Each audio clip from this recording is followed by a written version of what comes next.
Kung dati ay tinitilian at kinababaliwan, ngayon ay tila kinabubuysitan na ng mga netizen ang Katniel sa kanilang patuloy na pananahimik sa estado ng kanilang relasyon. Kung hiwalay na nga ba, hiling o magjowa pa.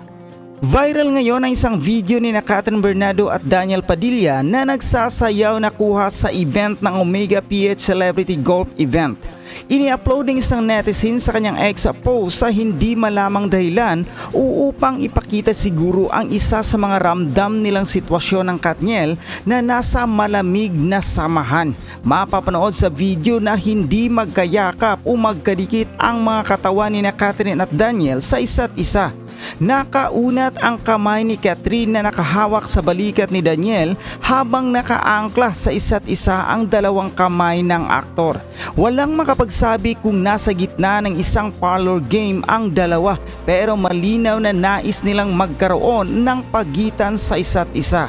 Kahit nagtatalo na sina Catherine at Daniel sa pagsasayaw, walang eksena sa video na nagkadikit ang kanilang mga katawan. Dahil sa resibong ito ng Katniel, tumalak na ang content creator na si AC Soriano para hilingin sa Katniel na magsabi na ng totoo. Ganito rin ang obserbasyon ng mga sumakay sa comment thread. Sa usap-usapan ng pagdadawit ni Andrea sa hiwalayan di umano ng Katniel, aba, ito may rest back ang mga Katniel fans. Dahil ayan nga, ibinida nila ang video na magkasama sina Daniel at Catherine. Kung ano ba ang video na yan, panoorin muna natin ito.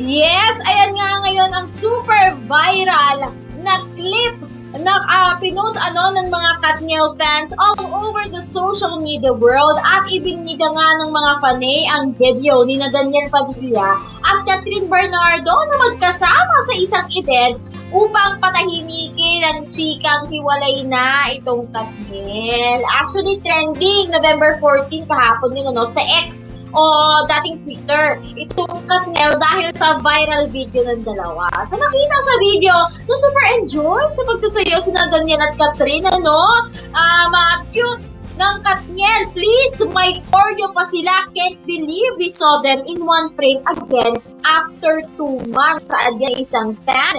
Ang iba pang reaksyon ng ilan sa mga panay ay sinabi, ito ba yung break? Break dance lang naman ha. Hashtag Katniel. At meron pa nga rin nagsabi, iyon na ang liwanag at yung kinig.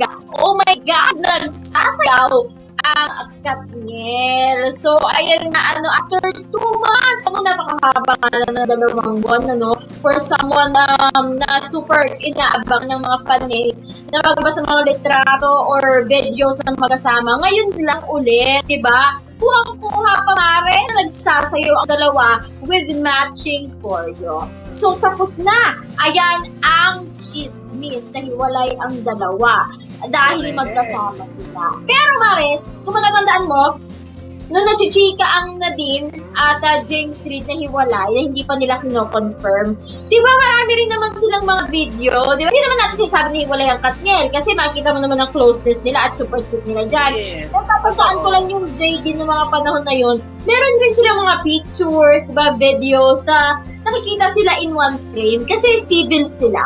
Anong say mo dyan, Mare? Alam mo, totoo yan, may point ka doon, Mare, na kasi syempre, di ba, may mga past experiences tayo sa mga love teams. Even yung Liz Ken, Mare, nung naiisip hiwalay na, pero in denial pa rin sila. May mga pictures na biglang lumalabas, di ba? May mga nakikita pa nga tayo pagkasama sila sa binyag, ganyan. Pero at the end of the day, hiwalay na pala itong dalawa. So, hindi natin na sinasabing may possibility na hiwalay na rin itong Katniel, Pero sa nakikita natin, kasi parang kung ako tatanungin mo, personally, Mare, hindi ako naniniwala, ha? Kasi iba yung tingin ko sa love team nila, hindi lang sa love team. Kasi may relasyon talaga, di ba? So, parang for me, baka hindi naman talaga. Hindi pa. For now. Di ba? Oo. Ayun nga. Pero syempre, ayan, nakita na natin. So, tapos na ang chismis. Sila pa rin. Ang Katniel pa rin. Di ba? Walang titibag. Ayun na lang. Oo. Ayan. So, anyway, ayan. Mag-move on na muna tayo dyan, ano? Dahil hindi nga matapos-tapos ang issue ng Katniel